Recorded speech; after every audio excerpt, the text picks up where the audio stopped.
Today we have our mum with us. Hey. First time for everything, mum. This is going to be about intergenerational wealth. It's going to be about the future, how things happened back in the day, life. the 60s. This is going to be like cross-generational content, guys. So, And in the meantime, I'm sitting between these two gorgeous boys of mine.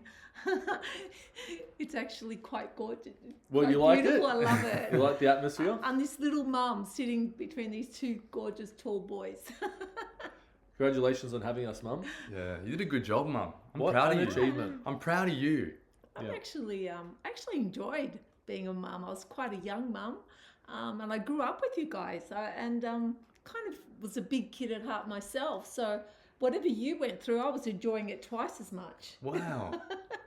But like, let's be real. I've got 2 kids now. Raising kids is not a walk in the park. Would you say? It's challenging, right? How did you go? 3 kids. Tell me. I think you just have to be a little bit organised and just when everyone's in bed at night, I'd just get things ready for the next day, prepare the little play area with new things. So whoever got up first, would go and play. There'll be like little blocks out or something new. So I'd never leave all the toys out. There'd all be new toys. Every day I'd bring something else out, like a kinder room. And so I kind of held it together. So what like was that. Thomas's favourite toy? Oh, he loved the Humphrey. The Humphrey chair was really cute, and I think just building blocks. And what I would do with that, I'd take a photo, so then we could knock them down, and it didn't matter because I'd have a photo of it. So Was he very destructive? Is that what you mean? no, by 10 o'clock we had to all be out of the house because he was climbing the walls and picking on everyone and making everyone angry. Not angry, like irritated. He'd press everyone's buttons, so we had to be out of the house by 10 o'clock. Who do you think he learnt that from? I don't know. I don't know. I think I was a little bit like him, so I could relate to him. There was a timer on me as well. I couldn't just stay in. I like to kind of be out and about at a certain time. I was a bit understanding of him somehow because we had very similar spirits, so we got each other. Yeah. Thank God I had a mum who understood me, because it sounds like it doesn't sound like I was a terror. I won't say I was a terror. It sounds like I was like challenging, very active and also pushed boundaries. I'll tell you a funny story. He went to kinder with his Superman outfit on, and he would climb trees and he wouldn't get down, and we'd say, "Come on, get down." So anyway, he was climbing the A-frame at kinder. And of course he jumped off thinking he could do it all, and he broke his leg. Superman! Yeah. But the response of the teacher was when she called me, and she said, "Oh, I think he may have broken his leg." And I said, "I've been waiting for this call because I've been waiting for something like this to happen because he's always jumping off things." Did I just have a high risk appetite? Like, was it just like was I not afraid? Did I just push boundaries? What was it? I think we just gave you we instilled in all of you the I can do. The world is your oyster. Just go, and whatever it is, we're all going to be there underneath, being your net. Like, just go do it, and whatever it is, we'll just, move it along together and get through it. Do you think as second generation immigrants that maybe have been like not reality though? I think What are you trying to say? Tell them what you're trying to It's say. not like you can do attitude. You haven't been in the country that long. well, You don't know what you can do or can't do. That's like Disney movie stuff, right? You gave us Disney movie values, like Pocahontas stuff. I think I put on to you guys what I never got from my parents. My parents came here as migrants. They worked hard, as the story goes, and everybody understands. Their focus was work, saving money, not so much toys and things. Like, I think I just got one toy in my whole life. What do you mean? A Chrissy doll. At what age? When I was, I think, in primary school, I waited 6 months for this Chrissy doll. I couldn't wait. I could imagine. And to be honest, I passed her on to my daughter, and she still had her shoes and her undies. and everything intact. So did you just, because it was your only toy, did you really value it that much? I would just play with her, like I'd pull her hair out and then roll it up because her hair would grow. So, but that was something that I instilled in all of you, that we always packed up and we always put things I put things in containers. Nothing was like the Mighty Ducks with their little putts and everything. Everything got put in the Mighty Ducks. Yeah. And if you go to the garage today, everybody, all their toys are still intact. Even the wrestling, even Lord of the Rings. Don't go there, everyone. everything. Don't go to our little treasure, Even G.I. Joe, he's there with his little fleecy hair. Nothing's gone. Wait, wait, let me ask you something now. Yeah. Obviously, we kind of brushed over. Your parents are of Greek heritage, right? Yeah. Mm-hmm. So your Spartan first generation, too. Spartan. Molon Lave. Yes, all right? very strong. Like, Leonidas' brother, 300. Yeah. You want something, you come and get it. So this is your family, okay? From Greece, that part of Greece, strong heritage. Yeah. What was it like for you to come here, and how central was being Greek Orthodox to Greek life? Well, see, I was first generation. Although my brother came over, he was only little, was only a baby, so that was their trials. But I was actually born 9 years later, once they secured their home and thought that they're going to stay here. So I was kind of like the prodigy of the first generation Australians. So they used me to interpret and. Did they? Were you like the go-between? They'd give me forms and I'd like, I don't even know what this means. I'm really young. You took on a lot of responsibility, huh? Well, yeah, they because you knew the language. Did they even know how to read and write? Actually, I went to school. I went to kinder not knowing the language. I knew Greek mainly, and there was a lot of other. Growing up in Carlton, there was a lot of Greek families, so we all went to kinder together, and we all spoke Greek together. And then when we went to primary school, we all went to the same primary school. We all sat together, thinking, "What's the teacher saying now?" Far out. I could not imagine what it was like to be a first generation Greek girl. And we looked brother's 9 years older than you. Huge gap. Yeah. That's not like, close siblings. That's a very different world altogether. You're like running around looking after your parents, socioeconomic affairs. Well, my brother also, I'm sure he participated, but they relied on us. So they were like, yeah. Well, I'm just saying, like from your perspective, how important was the faith to the Greeks at that time? Faith in Jesus and Greek Orthodox. And just so I know, they knew how to read and write though, right? Like in their own country. No, they didn't. They knew how hard it was to even learn their own language, right? I was actually in grade 2 and I was teaching my uncle English.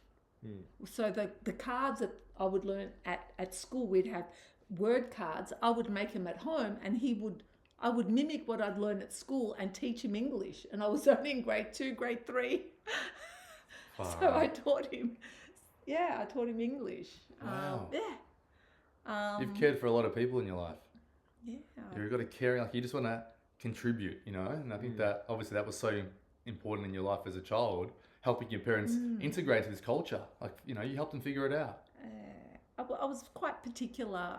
I didn't really have, I couldn't be carefree in a way. There was a lot of kind of responsibility placed on us. We had to, every Sunday we went to church and, when we had visitors, the girls would go in the back and get the coffees and serve. And I don't know, I had a bit of a funny wobble, so I'd spill the coffee and I'd be like walking like so slow to get to the people so I wouldn't spill the coffee. I couldn't, my mum would say, put your head up and walk. I was like, I can't. The coffee's tipping everywhere. I suppose that was all in preparation for marriage, I think, back then. Do you think they were prepping you for marriage from the start? They prepped us all the girls. That's what I'm saying. They said to you, this is how you be a wifey. They're giving you wifey tips. Well, you had to know how to make Greek coffee, how to serve. The men sat down, the ladies served. You learnt that submissiveness from a young age. Okay, wait, that's an interesting word that piqued my interest. Submissiveness. Was it submissiveness, or was it more like this is how men like to be treated? Because submissiveness means kind of like you have to lower yourself. Yeah. Is that what you had to do? Yes, actually, yes. Well, no way. Yeah. They're teaching you this as a kid. Yeah. Like you don't, and my brother, the older one, like the girls, we had to be a little bit quiet, and I wasn't. Sometimes my brother used to punch me a bit on the arm because I was a bit of a chatterbox and Well, he'd yeah. say, be quiet, you know. That's hilarious. Yeah. You do, Mum? You do love a chat though, don't you? Yeah, I do. You're a good communicator. I like to bring some life into conversations, and I'm open to talking to anybody. I had bus friends, and when I invited them to my birthday, my kids couldn't believe that I actually had bus friends. I know, crazy. I think you're the kind of person that can make a friend wherever they go. And when I think about you, I think you have the idea. Filotimo is a superpower, and you've got it. Filotimo is a very Greek concept, and not many people kind of understand it as well as the Greeks. You know, this kind of love for the other person, or the other, the other zoe. Yeah, And life, the other like godly person that you're interacting with. Like, see them like how you see yourself, and love them. It's like suspending what you have and just sitting in a quietness so you hear what they're all about. Yeah.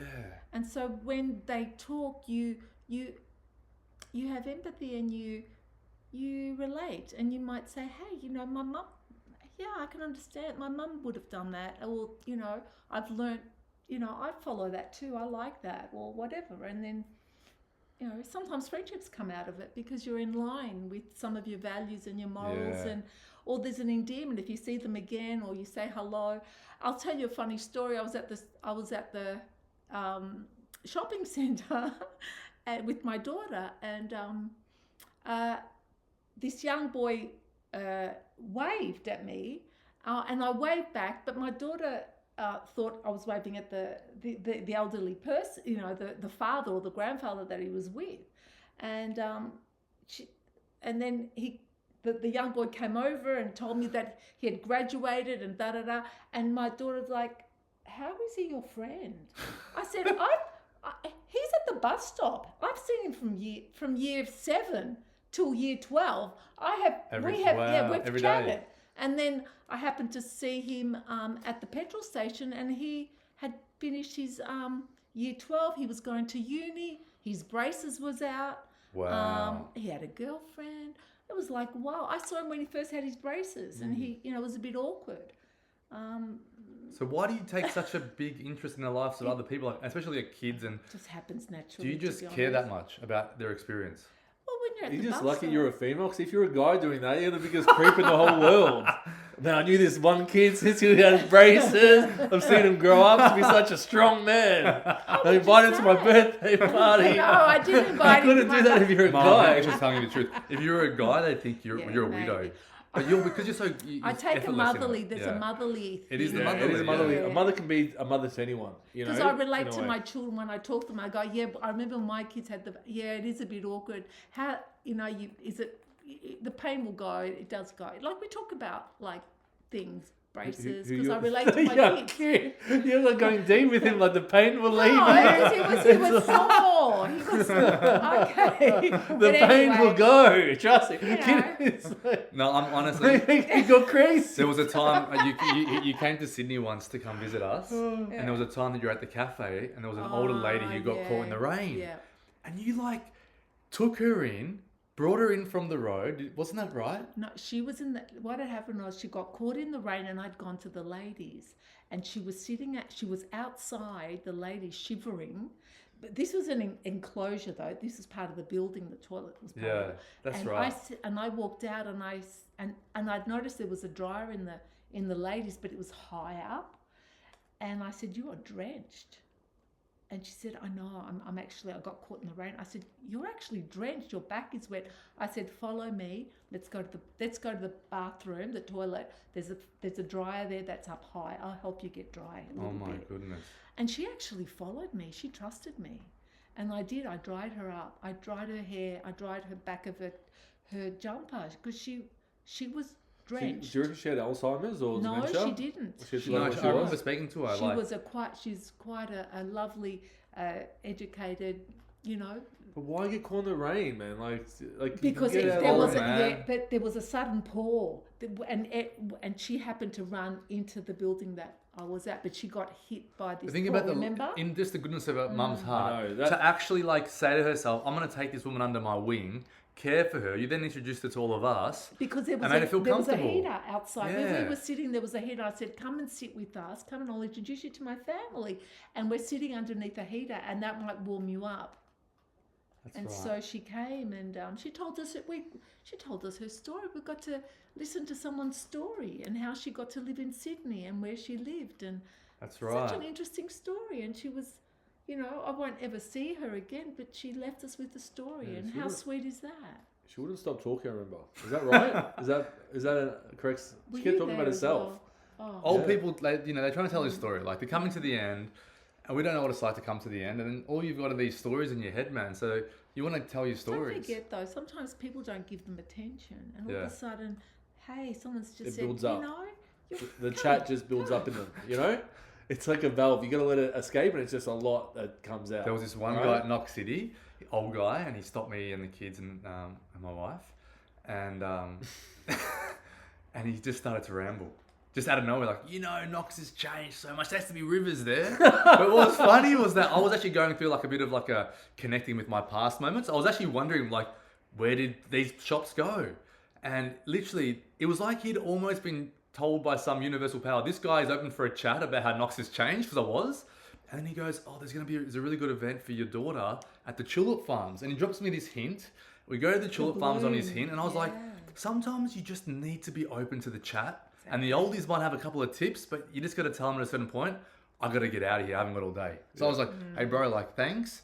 Because he kept trying to start a new conversation. I was like, I got to go. And that was it. You just got to, sometimes control the ending. Man, I was at the Stud Park just recently, and I had a guy tell me, like, he was an electrical engineer or something, the full story. And there was a point where it was really cool stuff. It was the gem of his whole history, his whole life. And then it was a point where it started to frazzle off into, please stay with me, please stay with me. Yeah. I go, bro, I'm over. It's over, bro. It's gone. I've got to go, bro. It was a point where he's like the young, cool version himself. Yeah. The army general version, like Yeah. the military kid. And then it just got so desperate. No, You're like, leave I'm me. out here. Do you know how to... Mister, remember? Mister. Oh, from Happy Gilmore. Mister.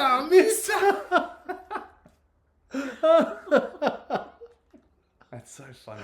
Do you know when to cut off a combo, Mum? Because I feel like No, you not very you like to much. linger. You're a bit of a lingerer, and I feel like I've you got might too need to much respect. upskill. Yeah, I'm just a bit respectful. I just, To the crazy elements you were saying. I try and find a moment to say, oh, that's so sweet. Thank you so much for sharing.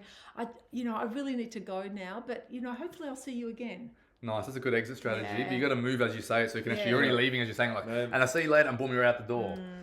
But I do want to, make sure that I let them know how I did enjoy it. I used to That have sounds spectrumy. Like, people on the spectrum that always like want the other person to know like their intention. Like, they're very open about like, I want you to know that I'm comfortable. They communicate like that.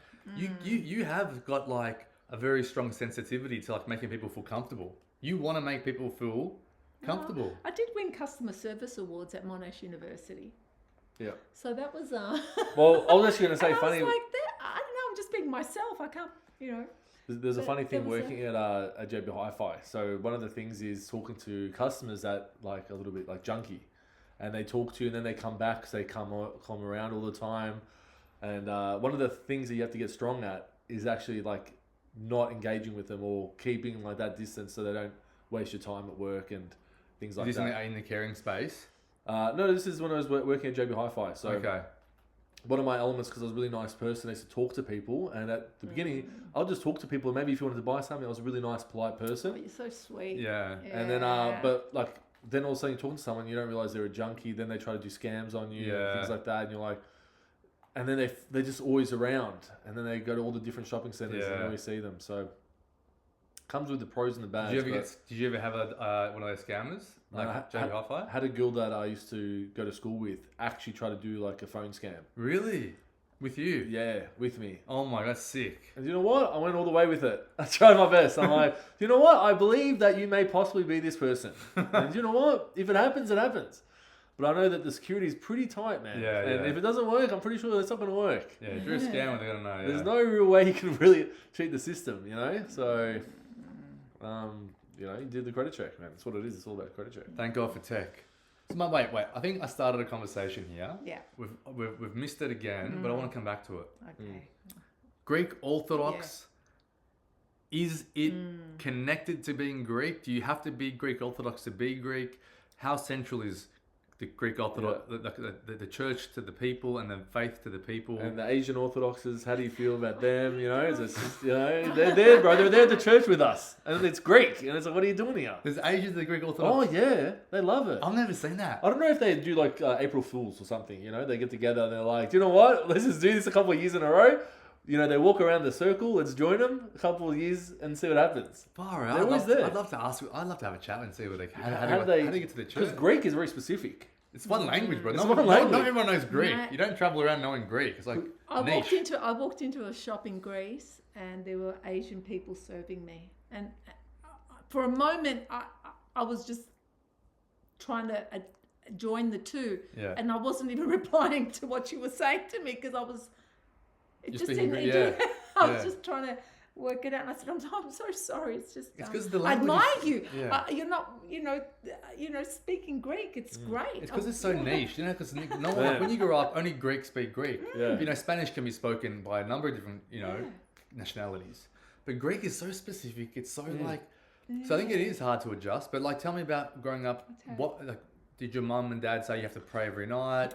How do they think about sin and forgiveness? Like, did they want to go to heaven? Is that all Greeks want to go to heaven? And did they think they were going to go to heaven? Like, were they like, no, guys, trust me, we're definitely. They were not that deep, to be honest. They were not that deep. But as little kids, you know, girls wore dresses. You weren't allowed to wear pants to go to church. You know, there was all this stuff. You had to be quiet at church. You know, I didn't want you to wiggle too much. But I think they were more in the. It was just pretty much just doing the motion of going to Greek. Like you couldn't understand it. It was all in ancient Greek. But it was the fact that, you know, they would, because they were from Greece, they knew a little bit more. But as we grew up in Australia, first generation, we got to see there was adaptability here where we could still get the information we wanted, but it didn't have to come from ancient Greek going to church or whatever. Ancient Greek with tablets, like you have to do runes, like rune interpretation. I mean, I did ancient Greek at school, and it was very hard to understand it. I mean, I got the gist. I got my spirituality. I got the gist of it. Okay. So what was it? Was that Jesus saves your sins? What do you learn? No. What are you learning from the Greek Orthodox Church? I don't really know much about what I learned from it, other than some of the rituals. It's pretty much just being a good person. Okay. You know, my parents didn't really go into the Bible. We never even had a Bible. My dad did, but that was his. We never sort of did prayers. We would do our prayers at night. My mum taught me how to do my little prayer, and you know, just really basic, nothing too deep. And just be a good person. Don't lie, of course. Don't kill anyone. So where does the faith come into it? Like, did you have to be devout? Did you have to believe in Jesus, or was that important? That just came part and parcel. You believe in Jesus? We're Christians, yeah. You know, there was Jesus, and you know, and we would do the church Easter would go around the block, and then people would throw water at us sometimes from the building. Really? Yeah. In East Melbourne Church, because you would have experienced some of that racism. Not racism. What was the racism like? Integrationism. Yeah. But not too much, because we kind of dominated. I went to uni high and there were so many Greeks there. And I went to Rathdown Street Primary School and there were so many Greeks there. There's a lot of Greeks in Melbourne. And multicultural Italians as well. So to be honest, I never sort of experienced not having people around me that, you know, weren't Greek. Well, so that's like Cronulla riots a little bit. You guys are taking over, you know?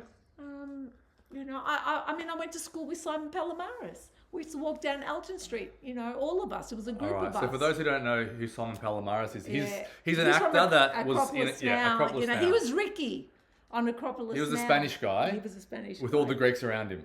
Yeah, but we had Italians. Anna was Italian. There was just so many, you know, of us. And we would, you know... Did you guys talk about Jesus Christ? Were you like, you have to be a good girl, otherwise Christos θα σε βάλει στο φυλακή? No. What about the whole... To be honest, we never did. What about the Holy Trinity? Did that, like, do you guys ever, like, sit there and, like, contemplate what the Holy Trinity meant To and be honest, the philosophical union of God, Christ, and the Holy Spirit, and you know, because Yeah. I felt growing up, we used to go to different churches, and you used to feel like it sensed that you were learning more about the religion, like it was like an endeavor that took your lifetime, and you're still learning about it. Yeah, there's a You know, journey. you were constantly still learning and finding out nuances through the experience of going to new places, instead of just getting it and then it being sorted. I mean, I in love the going to background. church, and I think that the Greek church, like going to the churches now, they explain things in English as well, so they've adapted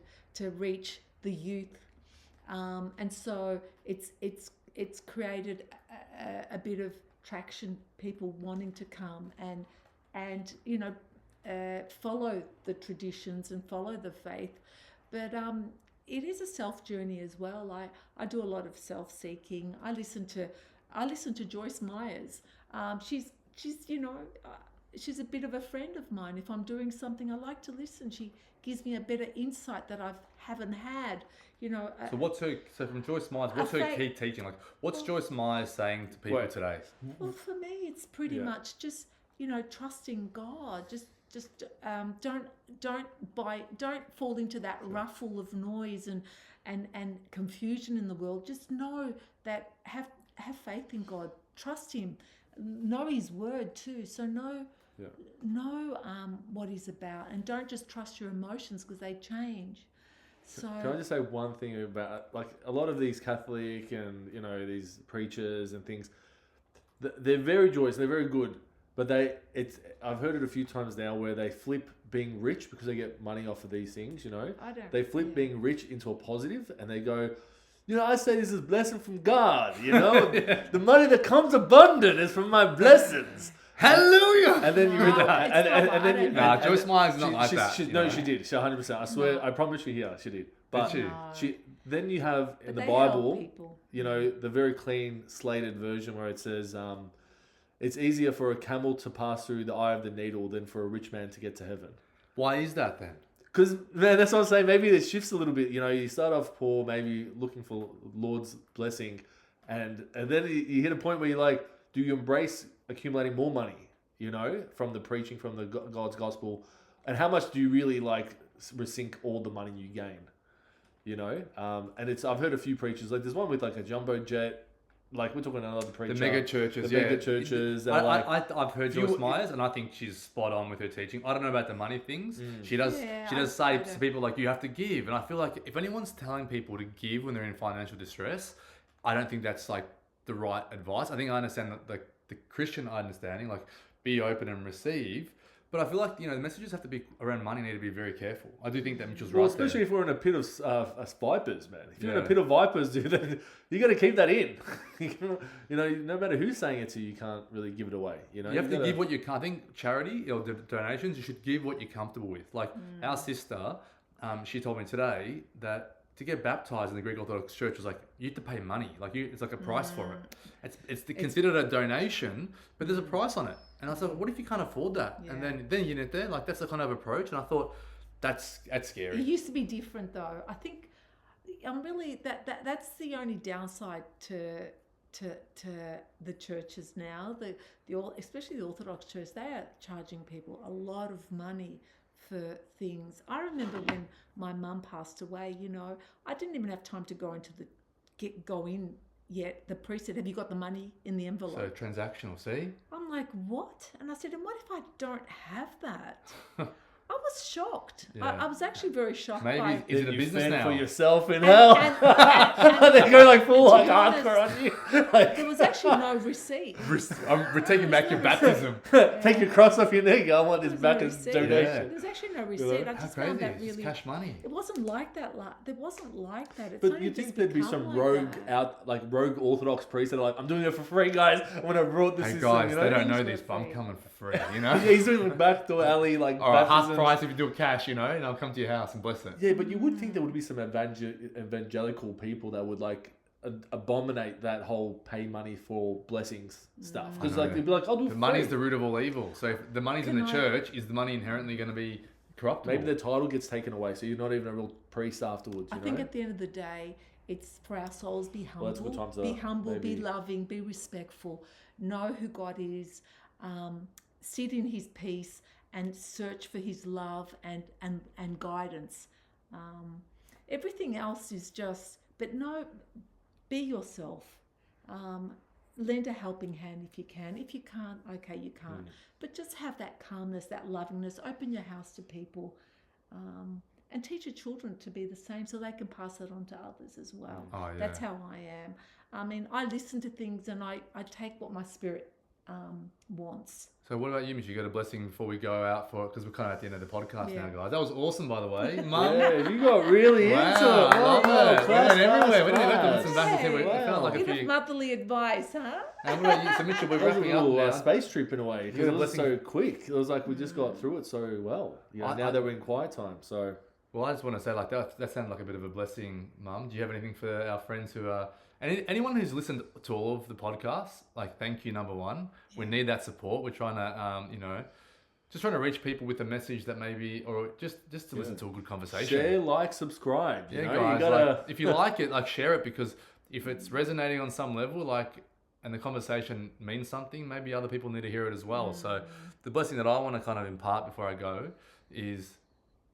when you're open for miracles, it's on a level that your mind can't understand. So stay open for the miracle, which means stay in the game, do your best, don't give up, don't fall into despair, trust God. And when you start seeing the miracles start to drop in, and then you start to realize that you're moving in that flow, your life won't be the same. And that's called grace. So live in grace, really focus on getting sunlight in the morning and remembering Jesus Christ. They're my 2 tips. Yeah.